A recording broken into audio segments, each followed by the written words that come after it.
mais je viens à Lourdes régulièrement me plonger dans la piscine. Pourtant, je suis athée, mais j'ai besoin de venir aux piscines. Bon. Et elle me dit comme ça, vous voyez, ben, j'ai l'impression de laisser toutes mes saletés dans l'eau. Hein, bon. Bon, moi j'ai admiré, hein, j'ai dit, chapeau. Hein. Voilà, bon, bah pourquoi pas.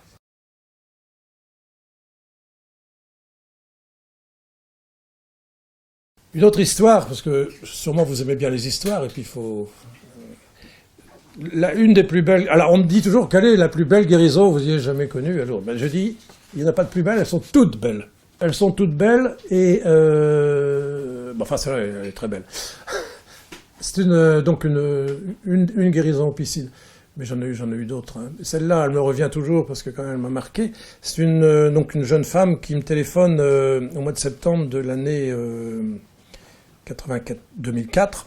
C'était 2004. Et elle me dit, voilà, j'ai trouvé votre téléphone dans le petit livre, un petit livre c'est un petit livre que j'ai fait sur, si on parlait des miracles. Ça s'adresse avant tout à des jeunes, hein, on l'utilise beaucoup en catéchèse, sous forme de questions-réponses sur les miracles, mais à partir de là, je donne un peu une catéchèse, quoi. Et donc, elle avait trouvé mon téléphone, à la fin, je mets le téléphone du bureau médical. Donc, elle m'appelle, elle dit, est-ce que je peux vous parler de moi? Ben, je dis, oui, je suis là pour ça. Bon, ben voilà, écoutez, j'ai 32 ans, je suis venu à Lourdes le 1er, 2 et 3 juin de cette année, et j'étais atteinte d'une rectocolite hémorragique. Alors, ceux qui savent ce que c'est qu'une rectocolite hémorragique, c'est une maladie quand même auto-immune très grave qui provoque donc des troubles intestinaux importants, qui donnent des diarrhées, des hémorragies, etc., etc. Et pire encore, enfin des abcès un peu partout, vous pouvez imaginer. Et donc c'était vraiment une forme grave, d'après ce qu'elle me racontait. Et elle me dit, voilà, je suis arrivé à Lourdes, je ne connaissais pas Lourdes, j'étais entraîné par une amie, mais je suis arrivé seul. Et là, je ne savais pas où aller, et tout d'un coup, j'ai vu une queue de femmes. C'était la queue pour les piscines. Alors je me suis mis dans la queue sans savoir où j'allais. Bon, vous voyez, comme quoi... Bon. Donc je suis rentré là dans les piscines. Là, on m'a déshabillé, on m'a mis un truc autour de tout glacé autour de moi. Et puis il y avait la baignoire, et on m'a demandé de descendre dans l'eau. J'ai descendu dans l'eau. Et à ce moment-là, elle me dit, j'ai eu la révélation que Dieu m'aimait. Et c'était tellement fort que j'ai commencé à pleurer. Et je suis sorti de là en pleurant comme tout jusqu'au soir. Et le soir, je me suis dit, mais ça va, je ressens plus rien, j'ai plus de diarrhée, tiens, qu'est-ce qui se passe? Et le lendemain matin, tout allait bien. Et elle me dit, depuis, je n'ai plus aucun symptôme. Ah, bon, alors, je lui dis quand même, vous prenez plus de traitement? Ah, plus rien, elle me dit. Vous faites plus de régime? Ah non, plus de régime. Alors que, normalement, c'est un régime strict, hein, pour ce genre de maladie. Alors je lui dis, vous avez revu votre médecin? Ah non, je veux pas le revoir, ça sert à rien, de toute façon, quand même. Alors je lui dis comme ça, alors vous avez vu un prêtre, votre aumônier, que sais-je? Ah, il dit, non, ça, j'en connais pas. Ben, je dis, pourquoi vous n'en connaissez pas? Ah ben, je suis musulmane. Oula, bon, d'accord. Alors là, ça complique encore plus. Bon, donc elle était musulmane, mariée avec un musulman, fille de musulmane. Voilà, alors vous voyez, quand même des choses extraordinaires. Je peux vous dire la suite, c'est qu'elle est revenue quand même, j'ai pu l'examiner, la voir, etc. C'était un peu folklore parce que où l'envoyer pour aller plus loin, si vous voulez, c'était quand même compliqué vu que toute la famille est musulmane. Et alors, j'avais eu l'occasion d'aller là où elle habitait. Je vous donne pas plus bon, je donne pas son nom et tout ça parce que pour une musulmane c'est pas évident à vivre et ce qu'elle a vécu après a été assez dur. Et j'ai vu qu'elle habitait à 100 mètres de l'évêché. Alors j'ai dit, vous allez voir l'évêque, c'est simple, vous allez voir l'évêque du lieu. Alors elle me dit oui, mais quelques mois après je vois l'évêque en question. Je lui dis, alors vous avez vu cette musulmane qui a guéri à Lourdes? Il me dit non, personne. Je lui dis ça m'étonne. Alors je la rappelle et je lui dis bah écoute, t'as pas été voir l'évêque comme je t'avais demandé? Oh, elle dit non, j'ai été plusieurs fois jusqu'à la porte, mais j'osais pas sonner parce que vraiment, vous voyez, moi, musulmane, non, c'est impossible. Oh, je dis écoute, j'ai revu l'évêque, je l'ai prévenu que tu allais le voir, franchement, ça vaut le coup que tu y ailles. Et alors, après, l'évêque, je l'ai revu, il m'a dit, bah, elle est venue, et vraiment, il était encore ému hein, de son témoignage. Ils sont restés longtemps ensemble et cette fille est maintenant a fait 2 ans de catéchuménat et elle est baptisée. Elle a demandé le baptême. Hein. Ça a été dur parce que son père, qui était un musulman convaincu, est mort là-dessus. Et elle s'est culpabilisée de certaine façon un peu en se disant c'est ce que je lui ai fait vivre, ça a dû être trop dur pour lui. Mais je lui ai dit non, écoute, là, bon, enfin voilà. Donc vous voyez, pour vous donner quand même une histoire vraie, parce que tout ce que je vous raconte, c'est vrai. Hein, c'est pas voilà. On continue ? On continue.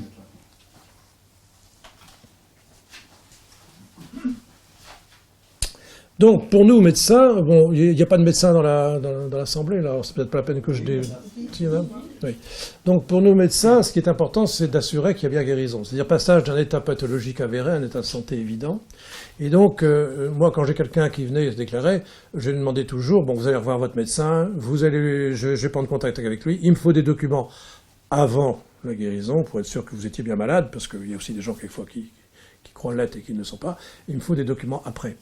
Hein, donc vous allez refaire des analyses. Bon, dans l'idéal, c'est ça, quoi. Hein, si on veut, en tout cas, aboutir à une reconnaissance de miracle. Mais bien entendu, je ne le demande pas à chaque fois parce que c'est pas toujours évident.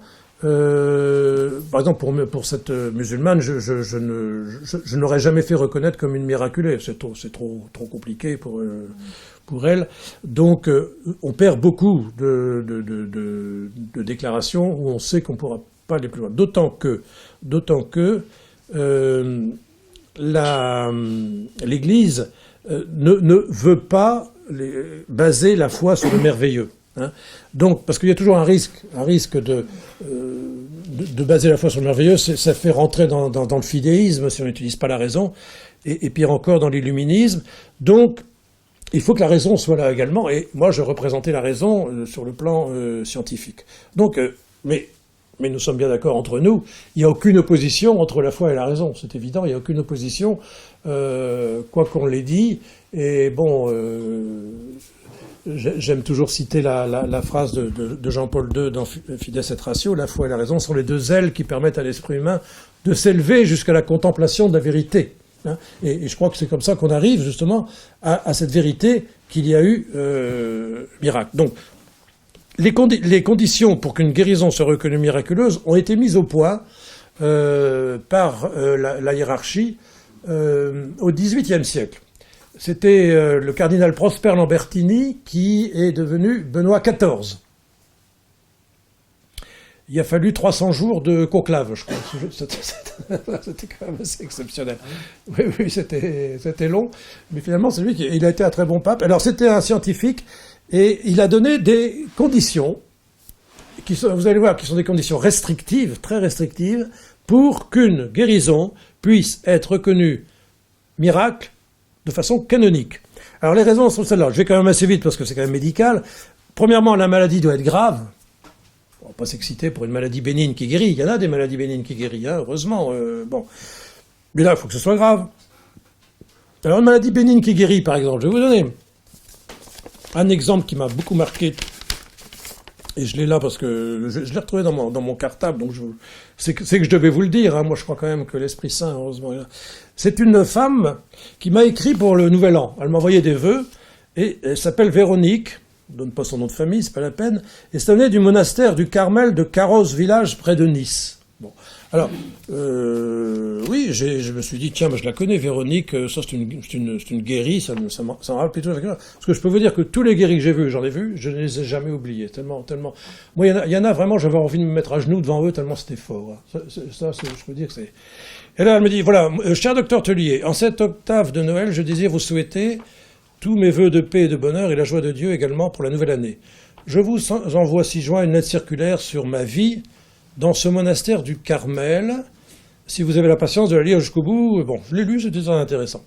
Je vous envoie également une petite photo de ma prise d'habit, mon entrée au noviciat. Alors moi là, je commence à être étonné, parce que quand je l'avais vue, elle n'était pas carmélite, du tout. Vous savez, je n'oublierai jamais ce que vous m'avez dit à Lourdes le 16 juillet 2008, fête le lendemain de Lourdes.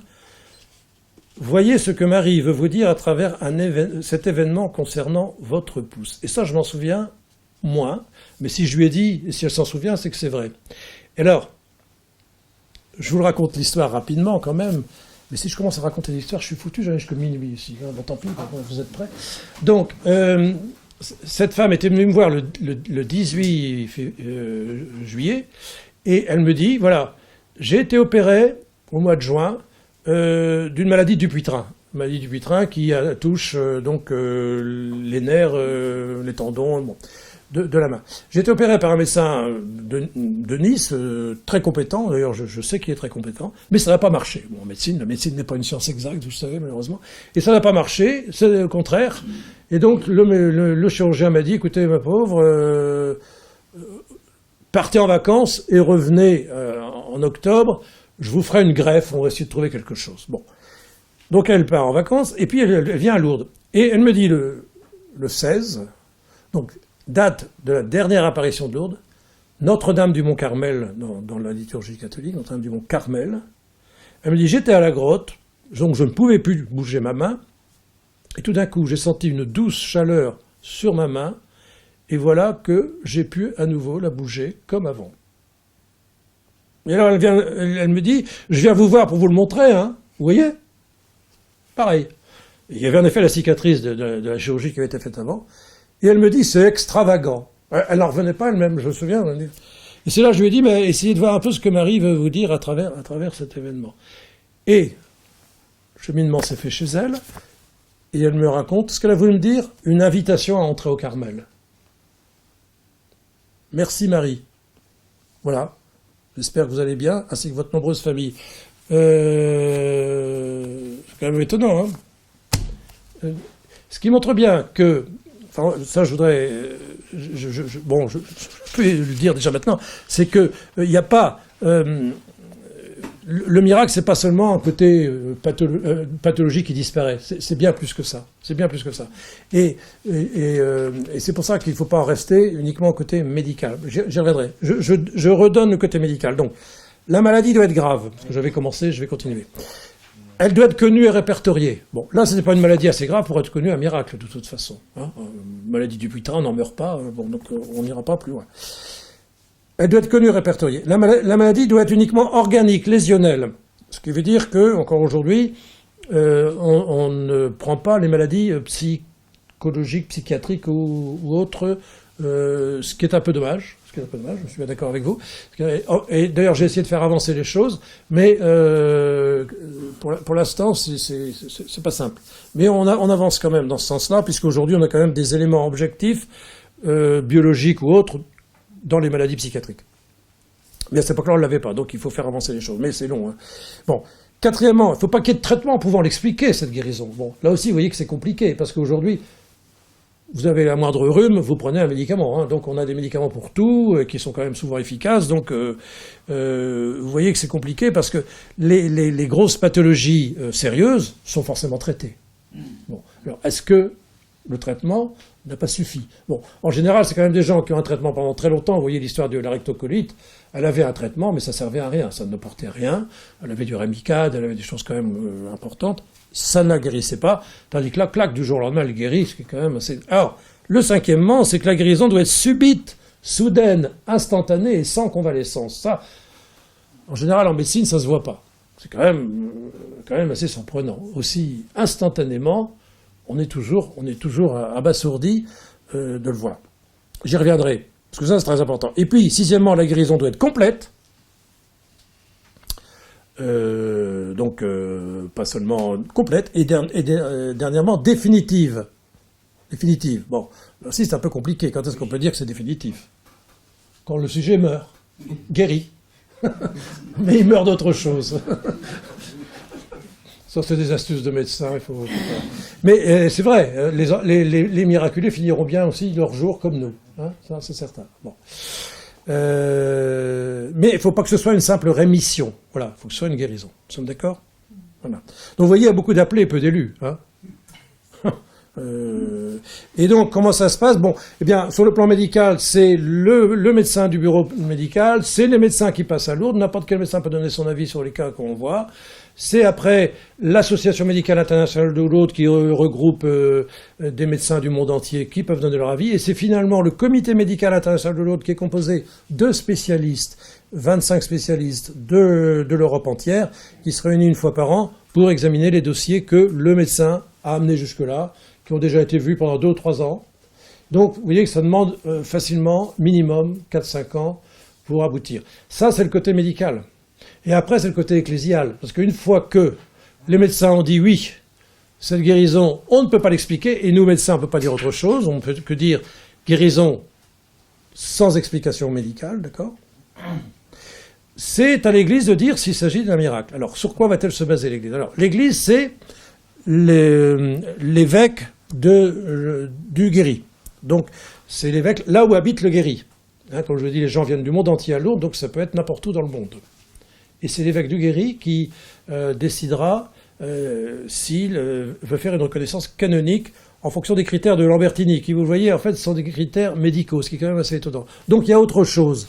Cette autre chose, c'est quoi? Mais c'est justement ce que je vous disais, c'est que quand quelqu'un guérit de façon miraculeuse, il y a autre chose qui se passe. C'est-à-dire que la guérison n'est pas seulement médicale, mais médico-spirituelle. Ça, j'insiste beaucoup, et ça a été mon travail de faire reconnaître ça aussi aux médecins, parce que je ne vois pas pourquoi les médecins ne seraient pas ouverts à la dimension spirituelle, je vous l'ai dit dès le départ.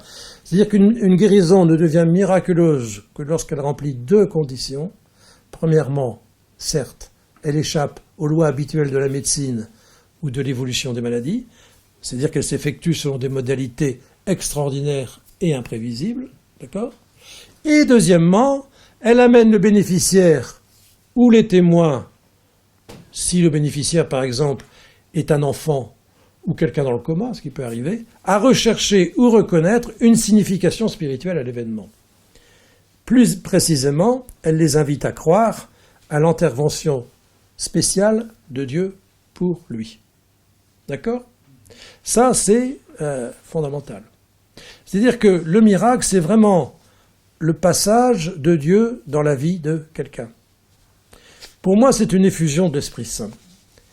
Et je peux dire que c'est un mouvement fondateur pour ces gens qui peuvent dire qu'il y a un avant et un après à ce moment-là. Donc je vous ai donné l'exemple, par exemple, de cette musulmane, mais je pourrais vous en donner d'autres si vous voulez bien. Lequel, parce que j'en ai tellement, je ne sais pas lequel prendre, mais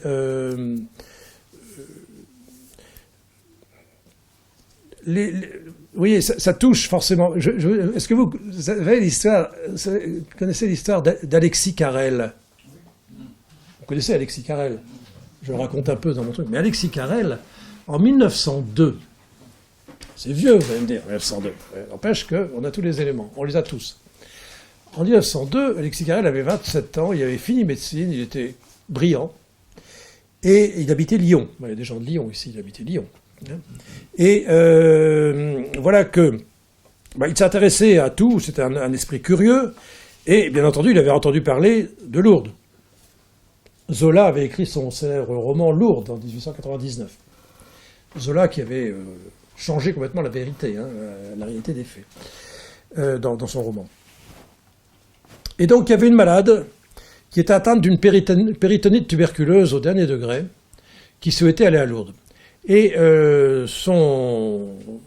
jeune médecin interne qui devait l'accompagner n'a pas pu au dernier moment, et a demandé à Carrel s'il voulait y aller. Et Carrel s'est dit, ça peut être intéressant pour moi d'aller voir un peu ce qui se passe là. Bon.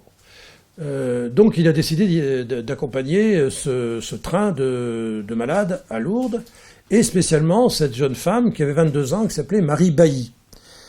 L'ayant examinée avant le voyage, il s'était rendu compte qu'elle était en très très mauvais état, et il se demandait si elle reviendrait vivante. Et il a d'ailleurs dit, si elle revient vivante, je me ferai moine. On a parlé un peu vite, le malheureux. Il a suivi de près, comme le lait sur le feu, vous imaginez bien. Et voilà que, devant la grotte, à un moment donné, Marie Bailly a guéri. Alors, il a pu, c'est ça qui est extraordinaire, c'est qu'il a assisté à une guérison en direct, en live, comme on dit aujourd'hui. Hein, et sur la manchette, il écrivait 2h02, elle ouvre un œil, 2h03, son ventre s'affaisse, elle avait une ascite péritonéale importante, et hop, disparition complète, etc. Il a assisté à une résurrection, on peut dire, franchement. Bon, le lendemain, cette femme était très bien, il est revenu avec elle en pleine forme, il est allé au bureau médical raconter l'histoire. Le seul problème, c'est quand il est rentré à Lyon, les journalistes étaient déjà là. L'interrogeant, lui disant, là, Carrel, vous êtes allé voir un miracle à Lourdes? Il s'est dit, mon Dieu, qu'est-ce que je suis en train de faire là? Vous savez, c'était l'époque, les médecins, ils étaient positivistes jusqu'au bout des ongles, et... Non, j'ai dit, non, j'ai rien vu. De toute façon, oui, c'est vrai, j'ai vu qu'elle guérissait, mais je pense que je m'étais trompé de diagnostic. Non, elle ne pouvait pas avoir une péritonite tuberculeuse, c'est impossible, donc... Je m'étais trompé de diagnostic. Non, le miracle, ça n'existe pas. Hein. N'empêche que son chef de clinique l'a entendu et il lui a bloqué l'agrégation. C'est d'ailleurs comme ça que Carrel est parti aux États-Unis et qu'il a fait carrière aux États-Unis. C'est étonnant. Et, de façon étonnante aussi, il est revenu sur les lieux du crime et on l'a revu plusieurs fois parce qu'il a signé à chaque fois sur les registres des médecins qui passent à Lourdes, voir ce qui se passait quand même. Et finalement, il a admis qu'il avait assisté à un miracle la veille de sa mort. Et il va l'écrire dans un livre qui est épuisé aujourd'hui, qui s'appelle « Le voyage à Lourdes ». Vous pouvez encore le trouver sur Internet, si vous... Le voyage à Lourdes, et, où il s'appelle l'Hérac, l'inverse de Carrel, l'Hérac. Parce qu'il là encore... Bon, mais là, il avoue qu'il a assisté à un miracle. Donc vous voyez, il se passe quelque chose dans... Voilà, le miracle, c'est pas banal. La personne est touchée ou autour d'elle. Et c'est ça qui est passionnant dans le miracle. Alors, est-ce que, par rapport à la foi, on peut se poser la question, est-ce que c'est la foi qui fait le miracle? C'est un peu difficile de dire ça, puisque... il y a des gens qui ont guéri à Lourdes qui n'avaient pas la foi ou qui étaient musulmans, comme je vous l'ai raconté. J'en ai connu plusieurs. Ou alors, ça fait toujours rire, mais c'est vrai, le mari et la femme qui viennent à Lourdes, la femme qui tire le mari à Lourdes. Allez, ça te fera du bien. Lui, il reste dans les bistrots. Elle va prier, puis c'est lui qui guérit, elle pas. Hein, ça c'est déjà vu aussi, ça c'est assez marrant. Bon, donc comme quoi, voilà. Donc moi, je crois franchement que c'est la foi du peuple de Dieu rassemblé là, si vous voulez. Hein, c'est vraiment... parce que la Vierge a dit, venez ici en procession, en pèlerinage. Bon, ils répondent à l'appel de Marie de venir en ce lieu précis. Hein.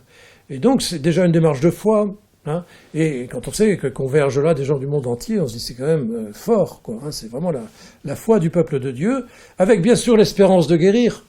Et c'est certain qu'on sait qu'on peut guérir à Lourdes, et que, bon, aujourd'hui, quand on a une maladie grave, on va voir son médecin. D'ailleurs, je crois que c'est conseillé. Hein. Mais il faut se rappeler que Lourdes a commencé à une époque où la médecine était encore nulle, quoi, on peut le dire. Il n'y avait rien. Donc, on avait des guérisons absolument extraordinaires. Bon. Donc, l'espérance de guérir qui est toujours là. Et puis, la charité en acte que l'on voit en ce lieu, qui ne pourrait pas vivre s'il n'y avait pas tous les bénévoles.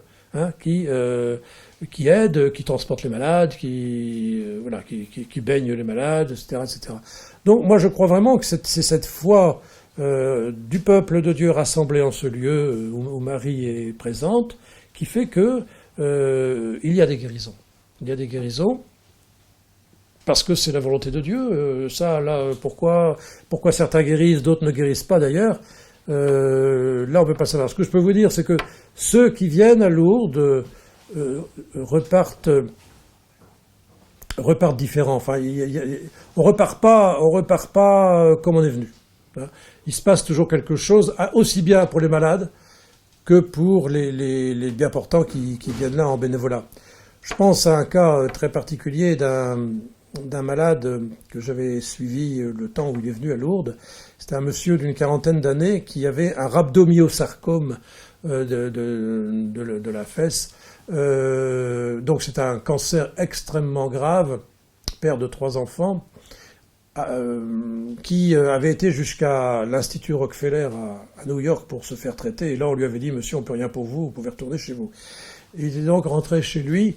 Et là, à la grande surprise de sa femme, alors qu'il était complètement en dehors de la foi, il a dit, je voudrais aller à Lourdes. Bon, alors, bon, bah vas-y, vas-y. Elle vient pas. Il vient avec son frère. Je me souviens l'avoir accueilli un samedi. Il est resté jusqu'au samedi suivant, dans un état très grave.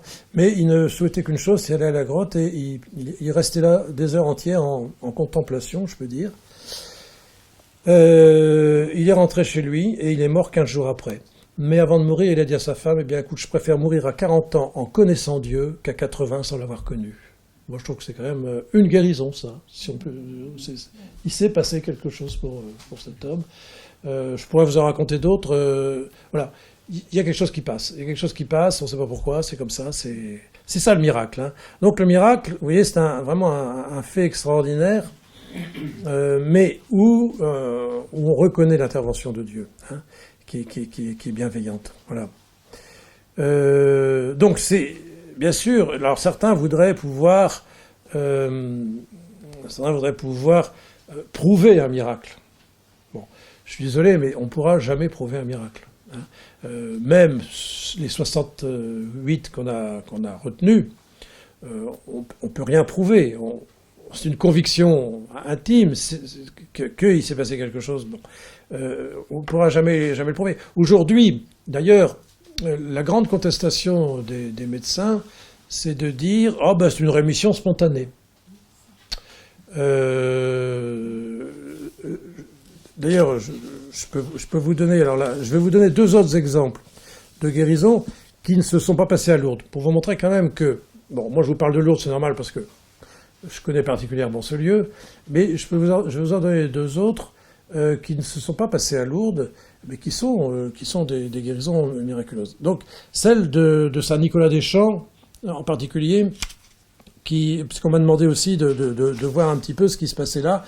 Vous savez qu'à l'église Saint-Nicolas-des-Champs a lieu une prière pour les malades dans le cadre du renouveau charismatique, de renouveau dans l'esprit, qui s'est développé en France depuis une 40aine d'années maintenant. Voilà. Excuse-moi, c'est dans quel lieu? L'église. Oui, mais c'est Paris. À Paris. Oui, parce que je suis provincial. À Paris, oui, moi non plus, je ne sais pas où c'est, mais c'est à Paris. C'est ici. C'est à Paris. Donc, je ne sais pas dans quel arrondissement c'est exactement. 4e. Non. 14e. 14e, voilà. Alors là, j'ai eu l'occasion donc de faire connaissance d'une femme, pour vous dire que ça existe, c'est clair. C'est une femme je reprends l'histoire quand même qui est intéressante, qui est née en 48, qui s'appelle Florence, qui est mère de 4 enfants, qui n'a jamais eu d'antécédents médicaux, puis qui a commencé à souffrir du dos en 2001. Alors, il y a eu un examen tomodensitiométrique, vous savez, compliqué, bon, complet, qui a été fait à cette époque-là, et qui diagnostique une hernie discale L5, S1, donc au niveau des lombaires, en conflit avec la racine S1 gauche, donc entraînant une lombosciatique gauche extrêmement douloureuse et résistante à tout traitement. Alors, elle va voir un rhumatologue, le docteur P, parce qu'on y reviendra après, qui a lieu en juin 2005, nouveau bilan d'imagerie qui met en évidence en fait une aggravation, c'est-à-dire un glissement de vertèbres avec hernie dans le foramen droit. Bon, donc c'était quand même un cas particulièrement grave. Le pire, c'est que cette pauvre femme, le 15 juillet 2006, elle fait une chute de 2 mètres de haut en bicyclette sur un chemin côtier en Bretagne. Elle est transportée par le SAMU à l'hôpital de Vannes et on l'envoie à la clinique du docteur B, toujours le même à Bedon, où on lui trouve une fracture tassement d'un corps de lombaire, la première lombaire. Donc, elle souffre énormément et on lui demande donc de s'immobiliser, de rester allongée et le port d'un corset rigide. Eh bien, la même année, le 4 octobre 2007, elle vient à la prière pour les malades, qui a lieu donc tous les jeudis soirs à la paroisse de Saint-Nicolas-des-Champs. Non pas pour elle, ça qui est quand même aussi assez caractéristique, mais dans le but d'intercéder pour une de ses nièces atteintes d'une sclérose en plaques. Elle arrive là, l'église était comble, comme tous les jeudis soirs d'après ce que je sais, pleine à craquer, et le père Thierry Aval, qui est le vicaire de la paroisse et qui a un don de connaissance, tout d'un coup donne une parole disant « Une personne ayant de grandes douleurs dans le dos est guérie maintenant ». Et aussitôt, Florence ressent une grande chaleur, dit-elle, bienfaisante, pleine de douceur, dans son dos et dans ses hanches. Vous imaginez bien qu'elle pleure, c'est tellement émouvant ce qui peut arriver là, et elle constate que son dos ne lui fait plus souffrir, et qu'au contraire, le corset qu'elle portait la gêne, et elle n'attend pas, dans l'église, elle enlève son corset, tellement ça l'a gênée. C'est quand même assez étonnant. Donc, ça lui permet de rebouger, de se redresser, et récupérer toute sa mobilité. Voilà. Alors là-dessus, elle redemande bien sûr un rendez-vous à ce docteur B, qui lui dit d'avoir ce téléphone, c'est pas la peine de venir, je ne peux plus rien pour vous. Elle dit si, je voudrais vous voir. Elle arrive à sa consultation le 10 octobre, et elle lui montre, ben oui, j'ai plus de corset, je vais très bien. Et elle lui fait une démonstration qu'elle peut aller toucher ses pieds en gardant les jambes tendues. Lui, il est resté assis sur son siège complètement. Il n'avait plus de parole. Alors lui, il faut que je refasse une radio. Oh, non, c'est pas la peine. Non. Voilà. Donc, elle ne souffrait plus de rien. Et lui, justement, après, dans un courrier qu'il fera à son médecin, lui dira, bah oui, j'ai assisté à une guérison spontanée. Guérison spontanée. Alors c'est quoi une guérison spontanée? C'est quelqu'un qui souffre, qui a mal, et puis elle guérit. Elle guérit, oui. Alors, on ne comprend pas pourquoi, mais vous savez, la médecine n'étant pas une science exacte, il y a des statistiques. Il y a une courbe de Gauss qui fait qu'il y a des extrémités où il peut y avoir des exceptions. Donc, voilà. Guérison spontanée. Mais quelle est la différence entre une guérison spontanée? Qui peut arriver, hein, je suis d'accord. Ça existe, des guérisons spontanées de cancer, de gens qui, le médecin se dit, vraiment, il ne va pas s'en sortir, et puis la personne est toujours vivante quelques années après. On est les premiers surpris, nous, les médecins. Mais les gens sont aussi les premiers surpris. Alors que dans la guérison miraculeuse, comme il s'est passé là, en fait, vous voyez bien que la personne sait très bien qu'elle a guéri à un moment donné, qu'elle peut décrire avec précision, et où elle dit, c'est pas naturel, il s'est passé autre chose. Dieu est intervenu dans ma vie. Et c'est ça qui change tout. Et c'est le cas de ce qui s'est passé là. Hein. Et il faut noter que cette Florence avait vécu tout un travail de guérison intérieure concernant son enfance, découvrant la force du pardon avec une nouvelle envie de vivre dans la louange et l'action de grâce. Hein. Et d'ailleurs, à partir de cette guérison, elle a témoigné autour d'elle et elle a amené beaucoup de personnes à Jésus.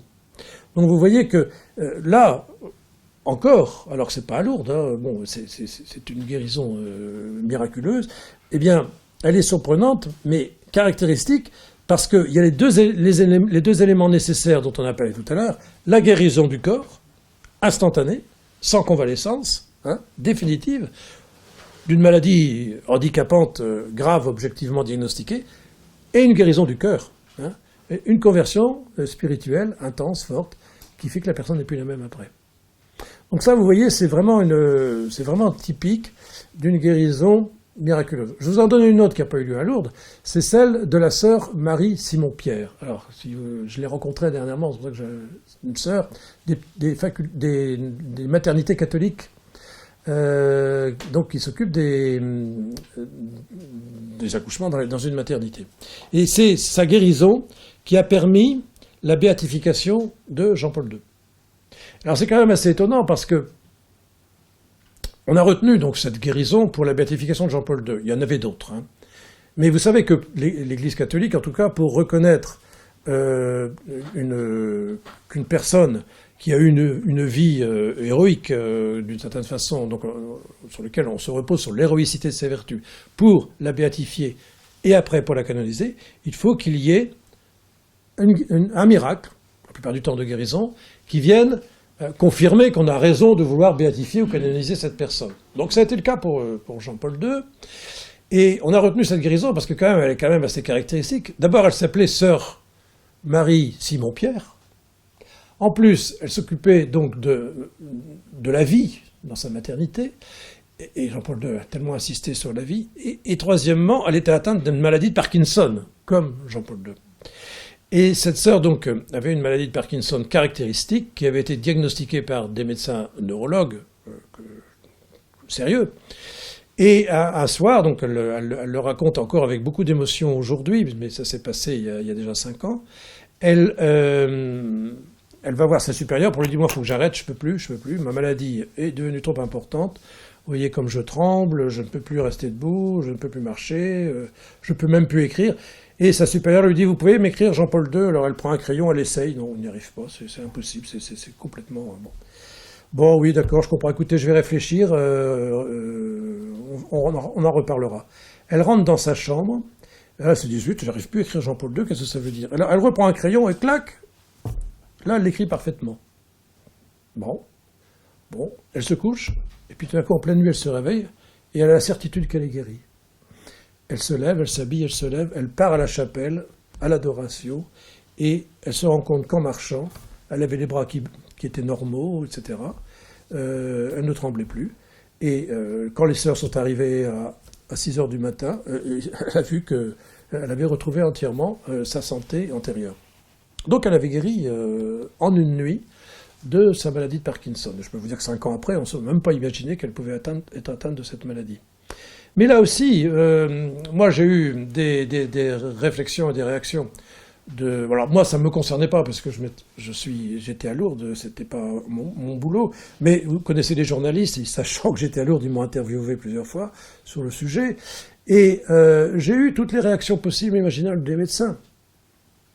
Depuis celui qui dit on ne guérit pas d'un Parkinson, donc c'est pas possible. Enfin, là, lui, il est logique. Là. On ne guérit pas d'un Parkinson, donc c'est pas possible. Bon.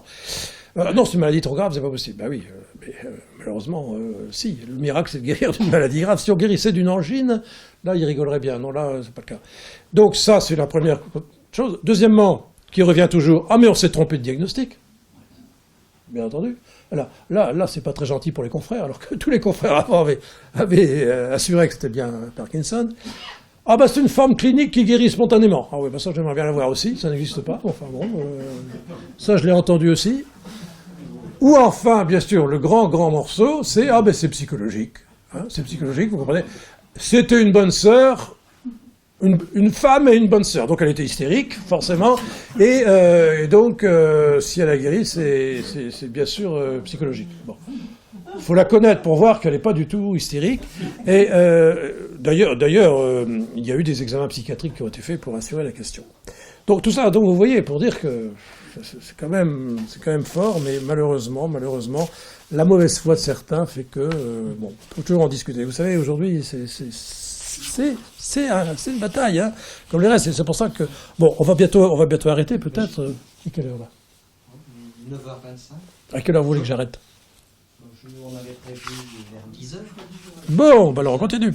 J'avais une question, Allez. Patrick, si Oui. tu veux bien. Tu dis effectivement qu'il y a des médecins et puis des spécialistes, des chirurgiens qui émettent un certain nombre de doutes dont tu viens de parler maintenant.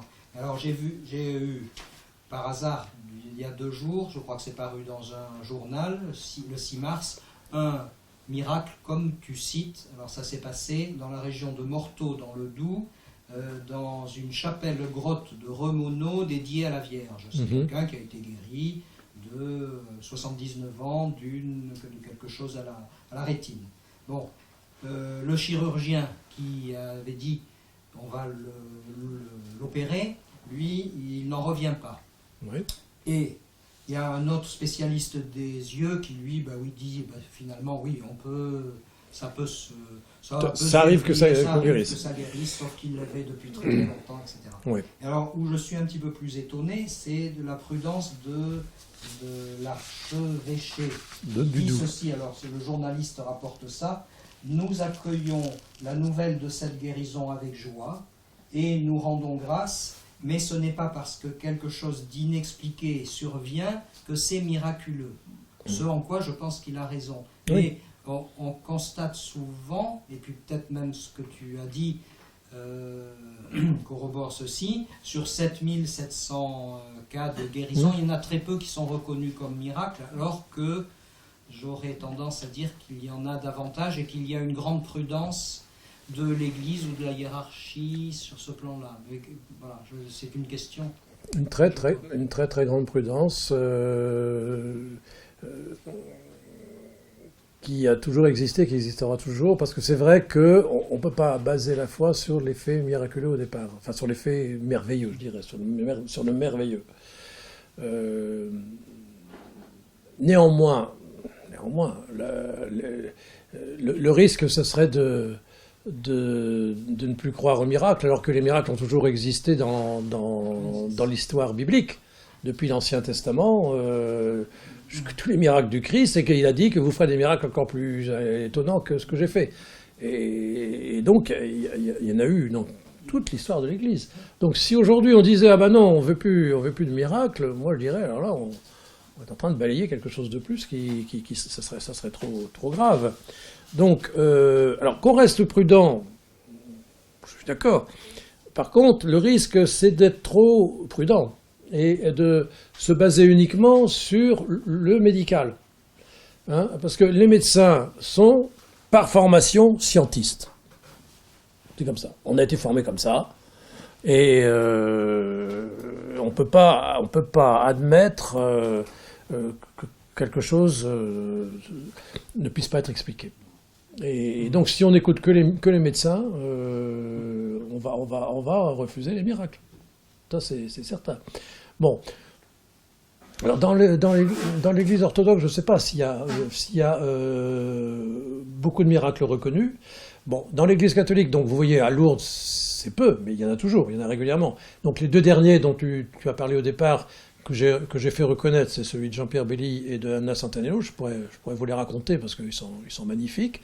Il y a aussi tous les miracles qui sont reconnus à Rome pour les béatifications et les canonisations. Il y en a quand même. Jean-Paul II en a reconnu énormément, hein, donc il y en a toujours. Il y en a toujours. Mais c'est vrai qu'il y a aussi... moi, j'ai des exemples, je peux vous dire, je regrette de personnes où j'avais fait tout le travail pour une reconnaissance de miracle, et quand c'est parti dans le diocèse en question, l'évêque n'a pas bougé. Je peux vous reprendre l'histoire de Anna Santanello, qui est quand même assez étonnante aussi. Bon, comme quoi on est tous limités dans nos là. Anna Santanello, c'est une femme qui était venue à 41 ans à Lourdes, et qui avait une maladie de cœur à la suite d'un rhumatisme articulaire aigu, donc c'était dans les années 50 où on traitait ça très mal, et donc elle avait une asystolie totale, donc elle ne pouvait plus vivre carrément, son cœur était en bout de course. À tel point qu'elle ne pouvait même plus parler, parce qu'elle n'avait plus assez de force, et elle m'a raconté plus tard, quand je l'ai revue, comprenez, je pouvais même plus me confesser. Donc elle était très mauvais état. Et elle a réclamé, c'est une femme qui avait beaucoup de volonté à venir à Lourdes. Donc on l'a emmenée contre l'avis des médecins à Lourdes dans les années 50. Et là, on a fait très attention de la laisser dans son lit, de ne pas y toucher, etc. Et c'est elle qui a dit, je voudrais aller aux piscines. Bon, le dernier jour, on a accepté qu'elle vienne aux piscines. Et en sortant des piscines, elle s'est dit, je suis guérie. Je suis guérie. Là aussi, elle a fait une expérience assez forte, au point que le soir même, elle faisait la procession au flambeau, alors qu'elle ne pouvait même plus bouger dans la journée. Et puis, ils sont repartis vers... elle habitait au sud de Naples, donc c'était pas tout près. Hein.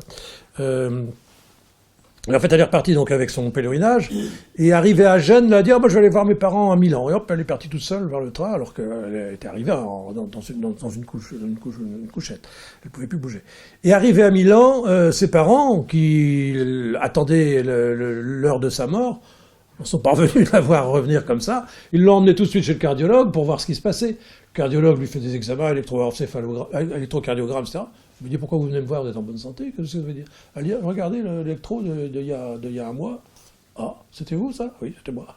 Alors là, il n'a rien compris. Et elle était complètement guérie. Bon, donc, on a pu faire tous les examens possibles, extraordinaires. On avait un cas merveilleux. Là, vraiment, on avait tout avant, après. Le dossier est parti c'était on s'appelle, au sud de Naples. Là. Bon, enfin bref, à côté de Naples. Et là, l'évêque du lieu a mis ça dans un tiroir. Je ne sais pas pourquoi. Je n'ai jamais compris. Bon. C'était dans les années 50. Moi, dans les années donc, 2005, je m'avais fait une conférence à Benevento, tout près, là je me souviens du nom, près de Naples, et puis j'avais cherché des dossiers de personnes qui habitaient dans le coin, et j'étais retombé sur cette femme. Et donc j'ai raconté aux médecins, c'était un groupe de médecins italiens, l'histoire de cette femme. Puis j'ai dit, là c'est vraiment dommage. On l'a jamais reconnue, mais bon. Or, les médecins qui ont entendu ça et qui étaient de la ville où habitait cette femme, Sorrente, c'était à Sorrente, ils sont allés, et c'est venu aux oreilles du nouvel évêque de Sorrente qui était là.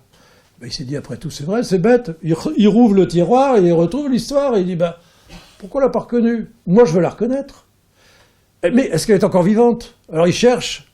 Ah ben oui, elle avait 98 ans, elle est toujours en forme. Après sa maladie de cœur. Ah ben il dit, je vais faire une reconnaissance. Le jour de la Saint-Matthieu, fête patronale, boum, il reconnaît la dame, 98 ans. En pleine forme d'ailleurs. Parce que moi, attendant ça, je me suis dit, je suis quand même responsable de ce qui se passe. Je suis reparti là-bas, j'ai rencontré cette femme que je ne connaissais pas, moi je ne l'avais jamais vue. Elle était extraordinaire, elle m'a raconté sa vie. Une fois qu'elle avait guéri, elle a passé son temps, elle a passé son permis de conduire, elle avait 42 ans. Et elle a passé son temps à aller s'occuper en tant qu'infirmière de tous les enfants autour de Naples de l'époque qui avaient besoin d'aide et de soins.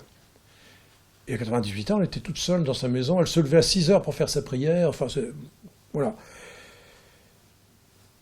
Vous voyez, donc elle a été reconnue à 67e Miraculée de Lourdes. Je l'ai invitée à venir pour les 150 ans de Lourdes l'année suivante, et entre-temps, elle est morte. Il était de grand temps qu'on la reconnaisse, hein, parce que quand on est mort, on ne reconnaît plus. C'était grand temps qu'on la reconnaisse. Et Jean-Pierre Belli, alors Jean-Pierre Belli, c'est une belle histoire aussi. Celui-là, je ne la raconte pas dans ce livre-là, dans celui-là. Anna Santanello, je le raconte dans ce livre-là. Il y a des tas de détails savoureux qu'on pourrait reprendre, mais je n'ai pas le temps. Mais Jean-Pierre Belli, lui, m'a beaucoup appris. Jean-Pierre Belli, lui, souffrait d'une sclérose en plaques depuis 15 ans. Il était reconnu invalide à 100% avec tierce personne par la sécurité sociale. Quand même. Hein. Donc il était dans une chaise roulante, avec des troubles importants. Et donc c'est une guérison sacramentelle, je dis toujours. Il a reçu l'onction des malades, le sacrement de pénitence, de réconciliation. C'est un homme, je peux le dire, parce qu'il m'a dit, il est mort maintenant. Hein, donc, avant de mourir, il m'a dit, tout ce que je vous ai raconté, vous pouvez le dire, c'est pour l'édification du peuple de Dieu. Il avait, en tant qu'infirmier, participé à des avortements. Ça l'avait énormément frappé, énormément culpabilisé. Et en se confessant là, ça l'avait libéré. Et donc, il y avait ça. Et puis l'Eucharistie, hein, bien sûr. Et il me disait, alors le lendemain, assistant, je crois que c'était à la procession, il était assis dans son chaise roulante, et tout d'un coup, me disait-il, j'ai ressenti une douce chaleur, là aussi, commençant à mes orteils et remontant dans tout mon corps, jusqu'à chacune de mes cellules, provoquant en moi la guérison, au point que sur le champ, j'ai pu à nouveau sentir, alors qu'il n'y avait plus aucune sensibilité tactile, bouger, etc. Et donc il a été guéri totalement, instantanément. Au point d'ailleurs qu'il aurait pu se mettre debout, mais qu'un homme qui ne voulait pas se faire remarquer, il y avait du monde autour de lui, il est resté assis. Et c'est dans la nuit qui a suivi qu'il a osé se mettre debout et marcher. Et le lendemain, il est reparti en train, assis, et le surlendemain, il faisait de la bicyclette. Ce qui est toujours assez étonnant, parce qu'il n'y a pas de convalescence. Hein. Alors qu'il ne marchait plus depuis des années, il pouvait refaire de la bicyclette 2 jours après. Incompréhensible, parce que les muscles, ils sont plus là. Voilà. Donc voilà, tout ça. Et alors lui, il m'a beaucoup appris, parce que, vous voyez, c'est vraiment, il disait, c'est comme, c'est une énergie que j'ai reçue en moi, qui s'est déployée en moi jusqu'à chacune de mes cellules. Moi, je crois que le miracle, c'est ça. Je ne crois pas que Dieu agisse dans les intestins ou dans les poumons de quelqu'un. Moi, je crois qu'il agisse dans le cœur biblique, hein, dans le sanctuaire qui nous fait être humains, ou dans le lieu d'habitation de l'Esprit Saint en nous. Hein. Moi, je crois qu'il agit là de façon très forte, et que de là, ça se déploie en effet dans tout le psychosomatique, dans le biologique. Alors pourquoi chez certains ça se déploie, chez d'autres pas? Parce qu'il y en a qui se convertissent sans qu'ils guérissent, c'est clair, c'est vrai. D'autres vont guérir, donc il y a une espèce d'expansion de cette force spirituelle interne, intérieure, qui a été reçue à un moment donné, hein, au cœur de la personne, qui se libère dans toute la personne et qui va transformer chaque cellule. Et qui va donc provoquer la guérison. Moi, je crois que c'est comme ça. Alors, le surnaturel rejoint le naturel, si vous voulez. Je crois qu'il ne faut pas mettre de coupure entre les deux, parce que à partir de là, il y a bien un mécanisme qui a lieu, qu'on ne peut pas expliquer, encore aujourd'hui, qui fait que... moi, j'aimerais bien connaître, hein, parce que il y a une réaction qui se passe à l'intérieur de l'organisme, mais à partir de la force spirituelle divine qui est introduite, je dirais, qui vient du cœur. Alors, moi, je crois que c'est comme ça qu'il faut le voir. Encore une fois, on ne pourra pas le prouver. Le miracle, c'est pas... vous savez, il y en a qui disent, moi, je crois au miracle le jour où un manchot repartira de Lourdes avec ses deux bras. Non. Ça, c'est de la magie. Hein. On ne voit pas de miracle évident. Parce que justement, il y a toujours la foi qui doit être là. Il y a toujours une démarche à faire. Si c'était si évident que ça serait trop simple. Vous savez, c'est Pascal qui disait, dans le miracle, il y a suffisamment de clarté pour ceux qui veulent bien croire et suffisamment d'obscurité pour ceux qui ne veulent pas. Moi, je crois que c'est ça. Ça nous laisse libres. C'est un signe, et un signe laisse libre. Hein, on est toujours libre par rapport à un signe. Pour terminer, moi, je voudrais dire que c'est ce que j'ai essayé de faire passer dans mon dernier livre qui s'appelle « Lourdes des miracles pour notre guérison », pour notre guérison. Moi, je crois vraiment que s'il y a des guérisons plus évidentes, que ce soit à Lourdes ou que ce soit celle qu'on a vue à Saint-Nicolas-des-Champs, à Paris, je crois que c'est un signe que nous sommes appelés tous à la guérison. Nous sommes tous appelés à la guérison. Alors cette guérison arrivera, on ne sait pas quand. Ce ne sera peut-être pas sur cette terre-ci, dans ce temps que nous vivons sur Terre. C'est vrai que notre guérison, elle est devant nous. Hein, on sera guéri un jour ou l'autre, totalement. Hein, ça sera pour notre résurrection. Mais je crois que c'est important justement d'ouvrir notre cœur sur cette dimension-là. Aujourd'hui, ça manque tellement. Mais les guérisons physiques, visibles, constatables, sont aussi signes de toutes les guérisons intérieures dont nous avons besoin aujourd'hui. Et là, il ne faut peut-être pas attendre plus tard. C'est aujourd'hui que nous avons besoin de guérisons intérieures. On sait combien nous sommes tous marqués par des blessures de notre enfance en général, ou après, de notre jeunesse, des blessures qui nous empêchent d'être ouverts à la vie divine. Des blessures qui peuvent souvent se transformer en péché parce qu'elles font le lit de nos péchés. Donc moi je crois que la guérison, les guérisons et les miracles sont vraiment là pour nous faire prendre conscience combien nous sommes blessés, hein, blessures psychiques, émotives, intellectuelles, spirituelles aussi, et accepter de se reconnaître blessés et accepter que nous avons besoin de guérison. Voilà, vous voyez, pour moi, le miracle, c'est vraiment la vie qui est plus forte que la mort. Et c'est Bertrand Vergely, vous le connaissez, je suppose, si je ne me trompe, qui dit de façon, je dirais très factuelle, l'énorme problème de notre civilisation, c'est qu'on n'a pas compris que Dieu est le Dieu des vivants. À travers Dieu, il y a un immense courant de vie. Et je crois que le miracle, c'est ça, c'est cet immense courant de vie qui apparaît, qui est visible, qui est patent. On peut le toucher, si vous voulez. Hein. Moi, je crois que le miracle vient affirmer l'existence de ce courant de vie divin qui nous traverse tous. Et ça, le miracle de la vie, c'est le plus beau miracle. On ne s'en rend pas compte, mais si on est en vie tous ici, c'est parce que Dieu nous maintient en vie. Hein. Ça, c'est clair. Hein. Mais ça pose problème à nos contemporains. Hein. Dans nos sociétés sécularisées, déchristianisées, où l'apostosie est de moins en moins silencieuse, on évacue le miracle dans le domaine de l'extrême improbable, possible par hasard, ou bien dans le domaine de l'impossibilité, ou même de l'imposture, hein, le réduisant mieux à une illusion débile. Donc, moi, je crois qu'il faut refuser cette vision des choses, et je crois que c'est fondamental de reconnaître qu'il y a aujourd'hui des miracles pour nous, pas pour voilà, pour nous. Je crois que c'est très important. Comme je disais, ça montre que la vie est plus forte que la mort de toute façon, hein, parce que le miracle de la vie, oui, c'est le plus important, et le plus grand miracle de tous les miracles, c'est bien la résurrection du Christ. Hein. À partir du moment où le Christ est ressuscité, nous ressusciterons. Hein, nous sommes sauvés de la mort. Et je crois que les miraculés vivent une véritable renaissance en faisant l'expérience tout émerveillée de la vie de l'Esprit en eux. Et ils préfigurent de certaine façon, de façon resplendissante, je dirais, ce passage à une vie nouvelle, cette transfiguration que nous avons tous à vivre.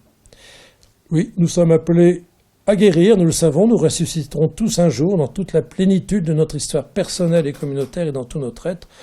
Nous le croyons, c'est la bonne nouvelle que nous chrétiens avons à proclamer à notre monde pour le sauver de la désespérance. Les miracles ont initialement pour sens ultime de nous remettre dans cette certitude que nous vivons désormais dans ce monde nouveau, inauguré par la résurrection du Christ.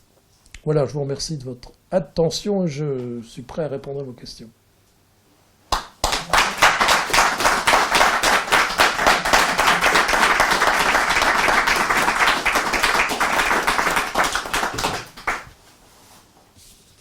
Je revois régulièrement tous les miraculés de Lourdes. Il en reste 7, je crois, de vivants. Parce que je peux vous dire que ceux qui ont guéri à Lourdes reviennent régulièrement. Hein, on les revoit tout le temps. Et c'est toujours un plaisir de voir ces personnes qui ont vécu un événement initial qui les a transformés et qui en témoignent à longueur de temps. Regardez, quel âge qu'ils aient. Hein, c'est jusqu'à leur dernier souffle, quoi. C'est toujours très beau. Alors moi, je vous dis, j'ai eu à peu près, j'avais en gros une déclaration par semaine. Donc ça faisait à peu près une 50aine par an. J'en retenais 7-8 pour aller plus loin. C'est-à-dire celle où la maladie était grave déjà, vous voyez, où je voyais qu'il rentrait dans les critères de Lambertini dont je vous ai parlé. Hein, parce que si ça ne rentrait pas dans ces critères dès le départ, c'était pas la peine d'aller plus loin. J'ai eu des histoires absolument merveilleuses de gens qui venaient de très loin, quelquefois, ou alors les gens pouvaient aussi me téléphoner, m'envoyer des mails. Enfin, il y en a plein mon livre, des choses incroyables. Mais alors, finalement, moi, j'ai pu faire reconnaître deux miracles. Deux miracles, donc... Jean-Pierre Belli, son cas était congelé, on avait abandonné. C'est moi quand je l'ai rencontré, cet homme, j'ai vu qu'il y avait quelque chose en lui qu'il fallait absolument le faire reconnaître. Donc j'ai repris tout son dossier, j'ai tout ressorti, j'ai revu ses médecins, etc. Donc j'ai fait avancer le dossier et finalement il a été reconnu. Hein. Et puis Anna Santaniello, là dont je vous ai parlé, qui avait guéri 50 ans avant, mais qui était toujours pleine de vigueur pour raconter sa guérison et qui avait témoigné aussi toute sa vie que c'était une vraie guérison, on peut le dire. Peut-être on peut dire que les deux qui ont été reconnus, c'est un miracle, s'ils ont été reconnus. Oui, là c'est les deux miracles officiels. Oui, mais je veux dire que ils ont été reconnus même miraculeusement. C'est un miracle, on les a reconnus, oui. Parce que par rapport à tous ceux que tu as vus, un peu. Ceux-là, tels que tu as cité le cas notamment de la personne qui était dans le sud de l'Italie, et puis l'autre peut-être, dont tu dis... Oui, alors oui, tout à fait, oui, c'est sûr que c'était... Ils ont été reconnus par miracle. Par miracle. Par miracle, bon, mais...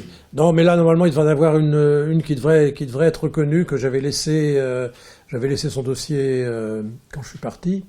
Je l'ai eu dernièrement au téléphone. Elle espère, elle attend d'être reconnue. C'est une myopathie grave. Et elle, c'est assez étonnant aussi, c'est c'est une femme qui a bien 60 ans maintenant. Ça devait être il y a une dizaine d'années. Et donc c'est une myopathie qui allait s'aggravant, mais elle s'était rendue compte dès son plus jeune âge qu'elle ne pouvait pas suivre les autres physiquement. Elle était venue plusieurs fois à Lourdes en chaise roulante d'abord, puis chaise roulante électrique. Et ce qui est assez étonnant, c'est une femme qui avait beaucoup de profondeur. Et c'est au retour de Lourdes, la dernière fois, une fois où elle avait été à Lourdes, il y a 10 ans, en rentrant chez elle un matin, elle se rend compte qu'elle n'avait jamais demandé sa guérison. Elle est à Lourdes, mais pas vraiment demander sa guérison. Et là, elle se tourne vers sa vierge en plastique, vous voyez, là où on dévisse le haut pour mettre de l'eau, là. Et elle dit, je veux guérir, hein, écoute, fais quelque chose. Et de ce moment-là, disparition de ses symptômes. Mais elle ne revenait pas elle-même, quoi. Elle dit, c'est comme si j'avais eu un lifting. Parce que tellement elle était... Et puis, j'ai grandi de 10 cm d'un coup, etc. Et je ne pouvais plus rien faire. Elle dit, le lendemain, j'allais promener le chien de mon mari, etc. Voilà. Il faut dire que c'est pas banal quand même, parce que c'est quand même une maladie génétique. Alors, c'était pas une maladie génétique. Alors, le seul problème, c'est qu'on n'avait pas un diagnostic précis sur sa maladie. C'est une maladie qui avait commencé tôt. Mais c'est une femme de médecin. Comme souvent, les femmes de médecins sont les plus mal loties. Et on n'avait pas suffisamment de... Alors c'est pour ça que ça a traîné très longtemps, 10 ans. Mais franchement, elle était tellement handicapée, c'est pour ça que je voudrais quand même qu'elle soit reconnue. C'est que même si on n'a pas la certitude au départ d'une maladie X, Y ou Z, on avait parlé de myopathie de, je sais plus, un nom irlandais, je sais plus. Enfin, il y avait un diagnostic quand même. Mais à mon avis, c'était pas une maladie génétique, je crois pas quand même. Enfin bon, j'ai plus les éléments, mais même des maladies. J'ai eu la maladie de Leber, vous connaissez, c'est une maladie génétique, ça quand même. Hein. La maladie de Leber qui fait que les gens deviennent aveugles à l'âge de 15 ans, 15-16 ans, et c'est transmis par la mère. Hein. Bon, alors il y a des évolutions quelquefois favorables, c'est vrai, mais j'en ai eu une jeune femme. L'histoire est assez étonnante. Mais j'étais là pour répondre à vos questions aussi, alors ça m'embête. Poser une question à discuter. Voilà. Vous avez vécu combien d'années à Lourdes? 11 ans. 11 ans. Est-ce que vous êtes devenu familier de la Mère de Dieu? Ah oui. Alors, j'étais déjà familier de la Mère de Dieu. J'ai toujours aimé la Vierge Marie. J'y suis pour rien, c'est comme ça. Je suis né dans une paroisse Notre-Dame.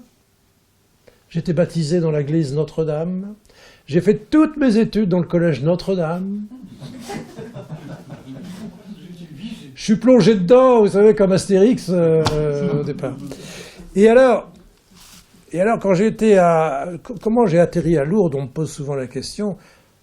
C'est Marie qui a voulu que j'aille à Lourdes. Parce que, d'abord, j'habitais le Nord, j'ai fait mes études à Lille. Et puis, pour diverses circonstances, j'ai été habité près de Pau, dans les années 83 exactement. Donc c'est pas loin de Lourdes. Et j'étais content d'être près de Lourdes, mais j'étais pas au départ venu spécialement pour Lourdes, c'est parce qu'on m'a demandé d'aller là pour reprendre un cabinet médical.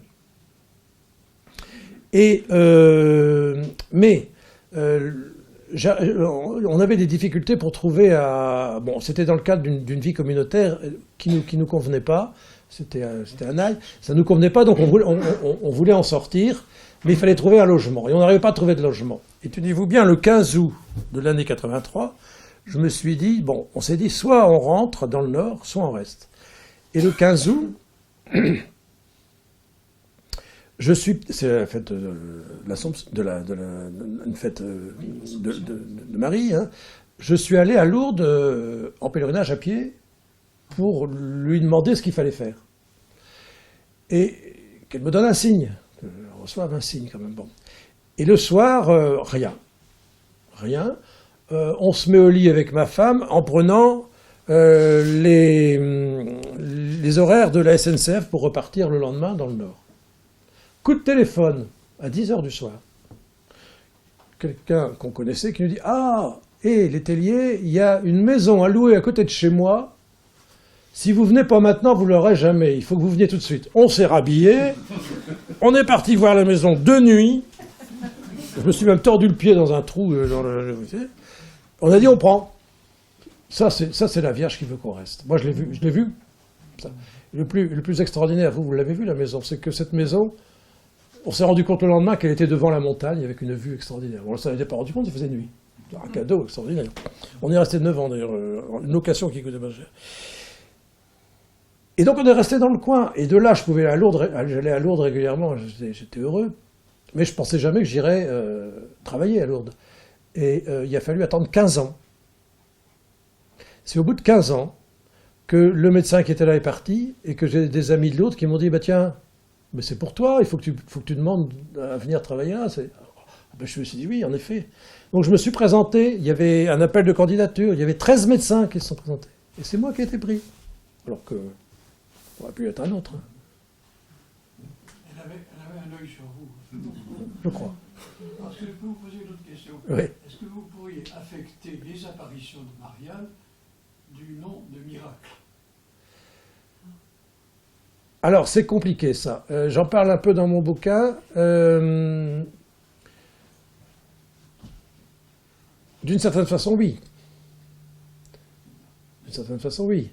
Mais c'est pas... bon, oui. Qu'est-ce que vous en pensez, vous? Vous avez fait vos études chez les jésuites? Non. Pas de chance. Non, moi je pense qu'on ne peut pas affecter ça du nom de miracle, c'est une autre chose.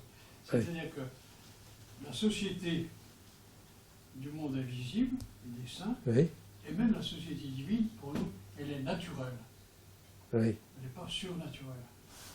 Mais nous avons des conditions de vie qui font que nous sommes sous-naturels. Ah, d'accord. Ouais.